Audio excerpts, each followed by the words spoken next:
آج ہم ایک نابینا نوجوان کا قصہ سنیں گے کہ وہ نابینا بھی تھا اور شکل بھی جو ہے اس کی ایوریج تھی اور غریب بھی تھا، حتیٰ کہ مقروض بھی تھا، پھر بھی اللہ نے اس کی شادی کا کیسے انتظام کیا، قربان جائیں اللہ کی قدرت پہ۔ اس واقعے کے راوی ایک بڑے اسکالر شیخ عبدالعزیز ہیں۔ وہ کہتے ہیں کہ ہمارے ایک دور کے رشتہ دار تھے، وہ حافظ قرآن بھی تھے، نابینا بھی تھے، اور میں چھوٹا سا لڑکا تھا 17 سال کا، اور میں ان سے ملنے جاتا کہ حافظ قرآن ہے، ان سے دعائیں لینے جاتا۔ تو میں ایک دفعہ ان کے پاس پہنچا تو مجھے کہنے لگے وہ حافظ قرآن، بیٹا تم شادی کیوں نہیں کر لیتے؟ تو میں نے کہا حضرت ابھی تو میں 17 سال کا ہوں اور جو ہے گھر میں قسمہ کرسی بھی ہے، اتنے اسباب نہیں ہے کہ میں شادی کر سکوں۔ تو اس نابینا نے مجھے ایک اپنا قصہ سنایا، کہنے لگے بیٹا میرا بھی ایسا ہی حال تھا، میں تو نابینا تھا، گھر میں غربت نے ڈیرے ڈالے ہوئے تھے، ایک مدرسے میں بچوں کو قرآن پڑھاتا تھا، قسمہ کرسی کی وجہ سے ایسے حالات آئے کہ غربت کے ساتھ ساتھ ہم مقروض بھی ہو گئے۔ اس طرح کرتے کرتے میری عمر جو ہے 24 سے 25 سال ہو گئی۔ میں اپنے والدین سے اکثر شادی کا تذکرہ کرتا، وہ مجھے ڈانٹ کے بھگا دیتے کہ ابھی صبر کرو۔ اچھا، پھر ایک روز میں اپنے والد کے پاس گیا، میں نے کہا کہ ابا جان آپ میری شادی کرا دیں۔ تو ابا مجھے کہنے لگے تمہیں پتہ نہیں ہے ہم مقروض ہیں، گھر کا خرچہ بڑی مشکل سے چل رہا ہے، تم نابینا بھی ہو اور تم کیا چاہتے ہو کہ خاندان میں لوگ ہمیں ذلیل کریں، تم میرا مذاق اڑانا چاہتے ہو۔ کہنے لگے ابا نے یہ الفاظ بولے تو میرا دل ٹوٹ گیا۔ پھر 3-4 مہینے کے بعد میں اماں کے پاس آیا۔ جب میں نے اماں سے کہا شادی کا، تو اماں نے کہا کہ بیٹا تمہارا دماغ ٹھیک ہے، شادی کے پیسے کہاں سے آئیں گے، ویسے ہی ہم قرض تلے ڈوبے ہوئے ہیں، اور جن سے ہم نے قرض لیا ہوا ہے انہوں نے ہماری ناک میں دم کیا ہوا ہے۔ پھر وہ نابینا کہنے لگا والدہ نے مجھے اتنا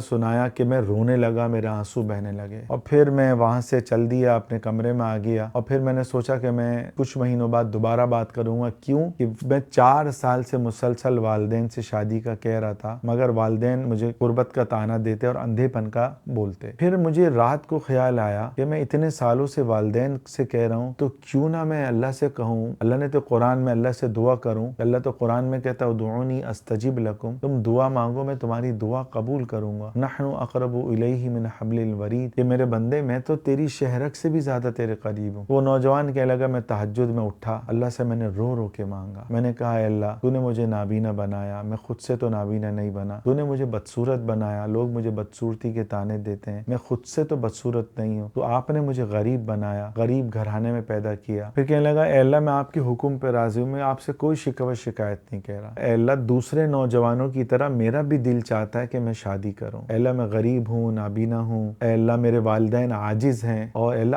آپ تو عاجز نہیں ہیں، آپ تو قادر ہیں، بغیر اسباب کے بھی ہر چیز دینے پہ آپ قادر ہیں، اے اللہ میں عاجز ہوں، میرے والدین عاجز ہیں، آپ تو عاجز نہیں ہیں، آپ تو بادشاہوں کے بادشاہ ہیں۔ یہ کہہ کے وہ نوجوان جو ہے روتا روتا سو گیا۔ تو اس نے خواب دیکھا کہ وہ ایک سخت تپتی ہوئی ریت پہ کھڑا ہوا ہے، اچانک آسمان سے ایک سفید نورانی خیمہ آیا، اس نے اس کو چاروں طرف سے ڈھانپ لیا۔ پھر وہ نوجوان کہنے لگا کہ مجھے ایسی فیلنگ آئی کہ جیسے ٹھنڈک اس خیمے کے چاروں طرف نور ہی نور تھا اور ٹھنڈک تھی۔ پھر میں اٹھا تو ایک بڑے اللہ والے تھے ہمارے شہر میں، ان کے پاس گیا اور میں نے کہا حضرت میں نے یہ خواب دیکھا ہے۔ تو وہ پوچھیں کہ تمہاری شادی ہوئی بھی ہے؟ تو میں نے کہا نہیں، میں تو نابینا ہوں، غریب ہوں، کوئی مجھے لڑکی دینے کو تیار نہیں ہے۔ کہنے لگا نہیں، اب تمہارے لیے راستے کھل چکے ہیں۔ پوچھا کہ کیا تم نے رات کو دعا کی تھی اللہ سے؟ کہا ہاں میں نے اللہ سے رو رو کے دعا کی۔ وہ عالم کہنے لگے بیٹا اللہ نے تمہارے لیے راستے کھول دیے ہیں، تمہیں اپنے خاندان میں جو مناسب لڑکی لگے تم وہاں رشتہ بھیجو، تمہارے لیے ہاں ہوگی، اب سب راستے کھل چکے ہیں، تم غم نہیں کرو۔ وہ نوجوان کہنے لگا میں بڑا خوشی والد کے پاس آیا اور میں نے والد سے کہا ابا میں نے یہ خواب دیکھا ہے، اور ایک عالم سے میں نے اس کی تعبیر پوچھی تو وہ مجھے کہنے لگے تم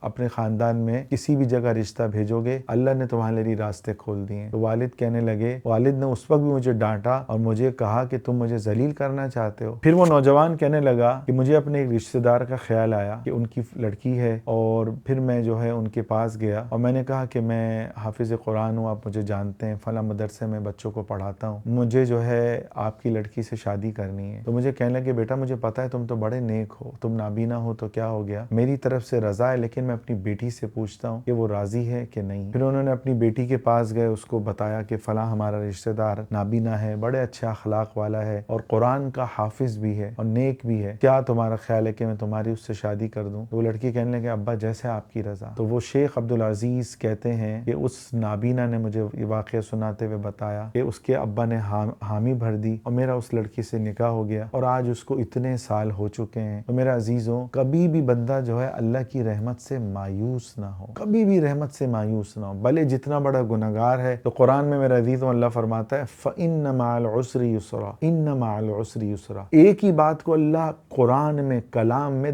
2 جگہ ریپیٹ کر رہا ہے، اور ایک کے بعد ایک کیا کہہ رہا ہے اللہ؟ ہر تنگی کے بعد آسانی ہے، ہر تنگی کے بعد آسانی ہے۔ تو بندہ مایوس نہ ہو، یاد رکھیں ہر تنگی کے بعد اللہ آسانی لے کر آتا ہے۔ جیسے یوسف علیہ السلام کنویں میں چلے گئے، سگے بھائیوں نے کنویں میں ڈالا، وہ بھی 10 کے 10 بھائی ان سے حسد کی وجہ سے ان کو کنویں میں ڈال دیا، اور پھر یوسف علیہ السلام کو اسی مصر کا اللہ نے بادشاہ بنا دیا۔ یہ 10 کے 10 بھائی جا رہے ہیں، قحط پڑا مصر میں، فلسطین میں قحط پڑا، تو یہ 10 کے 10 بھائی غلہ لینے کے لیے جا رہے ہیں مصر میں، اور جا کے کہہ رہے ہیں کہ ہمیں جو ہے نا غلہ دو۔ تو اسی تو یاد رکھیں اللہ تعالیٰ کی ذات بہت بڑی ہے، مایوس مت ہو۔ مختصر یہ کہ جب بھی پریشانی آئے، اس واقعے سے پتہ چلا ہم اللہ سے دعا کریں، چاہے وہ اندھا ہو، لنگڑا ہو، لولا ہو، جو بھی ہو، اللہ کے خزانے میں کوئی کمی نہیں ہے، آپ اللہ سے دعا کریں۔ میں ایک بندے کو جانتا ہوں جس کی بیوی جو ہے گونگی ہے، جس کا شوہر، دونوں میاں بیوی گونگے ہیں، ان کی 3 اولادیں ہوئی، ظاہراً پتہ چل رہا ہے کہ بھائی دونوں میاں بیوی گونگے ہیں اور اولاد بھی جو ہے وہ گونگی ہوگی نہیں، ان کی تینوں اولادیں صحیح سالم ہوئی، تینوں اولادیں ماشاءاللہ عالمہ ہیں، اور تینوں اولادوں کی اللہ نے شادی کر دی، یعنی دونوں میاں بیوی بھی دیندار، اولاد بھی پھر دیندار بھی نہیں، حالانکہ دونوں گونگے ہیں، بول نہیں سکتے، لیکن اللہ قادر ہے۔ ایک فیکٹری میں ان کو 30 سال ہو گئے جاب کرتے ہوئے، اللہ نے وہاں سے اسباب بنائے ہوئے ہیں، تو اللہ بڑا قادر ہے، بندہ مایوس نہ ہو۔ میں نے ایک دفعہ اپنے ایک ملازم کو دیکھا، وہ اپنی بیٹی کو لے کر آیا اور بڑے اس کو چیزیں کھلا رہا ہے، پیار کر رہا ہے۔ میں نے کہا تم کو زیادہ محبت نہیں جتلا رہے؟ کہنے لگا مولانا یہ بیٹی میرے یہاں 9 سال بعد ہوئی ہے، 9 سال تک ہم اللہ سے مانگتے رہے، پھر اللہ نے یہ اولاد دی ہے۔ تو کبھی بھی مایوس نہ ہو، چاہے بڑے سے بڑے گناہ ہو اس میں بھی مایوس نہ ہو، کبیرہ سے کبیرہ گناہ ہو جائیں، علماء نے اللہ کی رحمت سے مایوس ہونے کو کبیرہ گناہ لکھا ہے، جس سے شراب پینا کبیرہ گناہ ہے۔ کیوں؟ اللہ پہ آپ ایک الزام لگا رہے ہو کہ اللہ معاف نہیں کرے گا، نہیں، اللہ ہر گناہ کو معاف کرنے پہ قادر ہے، بشرطیہ کہ بندہ ایمان والا ہو اور سچے دل سے توبہ کر لے۔ اللہ پچھلے سارے گناہوں کو معاف کرنے پہ قادر ہے، چاہے گناہ ہو ہم اللہ سے مانگے اللہ معاف کر دے گا، چاہے بڑے سے بڑی کوئی مسائل میں ہو، تنگی میں ہو، ہم اللہ کی طرف رجوع کریں، مسئلے کے وقت، تنگی کے وقت ہم عامل کے پاس نہ دوڑیں، مزارات پہ نہ جائیں، سیدھا اللہ کے گھر میں آئیں اور سجدے میں چلے جائیں۔ قرآن میں اللہ کہہ رہا ہے وَاسْجُدْ وَاقْتَرِب، یہ آیت سجدہ کر لینا کہ بھائی جو سجدے میں جاتا ہے میں اسے اتنا قرب دیتا ہوں کہ اس قرب کی کوئی انتہا نہیں، اور سجدے میں جا کے آپ اللہ کے سامنے روئیں اور پھر دیکھیں اللہ آپ کو کیسے نوازتا ہے، بشرطیہ کہ 3 چیزیں ہوں کہ آپ کے پیٹ میں حرام نہ ہو، آپ نے کسی پہ ظلم نہ کیا ہو، کھلم کھلا جو ہے اور شرک نہ کیا ہو، کیونکہ مشرک کی دعا اللہ نہیں سنتا۔ تو اللہ تعالی ہم سب کو عمل کرنے کی توفیق عطا فرمائے، اور اگر آپ چاہتے ہیں کہ ایسی بہترین سے بہترین اسٹوریز آپ کو سننے کو ملے، آپ کا اللہ سے تعلق مضبوط ہو، تو اس کے لیے ہمارے چینل مولانا ارسلان اختر کو ضرور سبسکرائب کریں اور اس ویڈیو کو زیادہ سے زیادہ پھیلائیں تاکہ لوگ پریشانی کے وقت نا امید نہ ہوں اور اللہ کی طرف رجوع کریں۔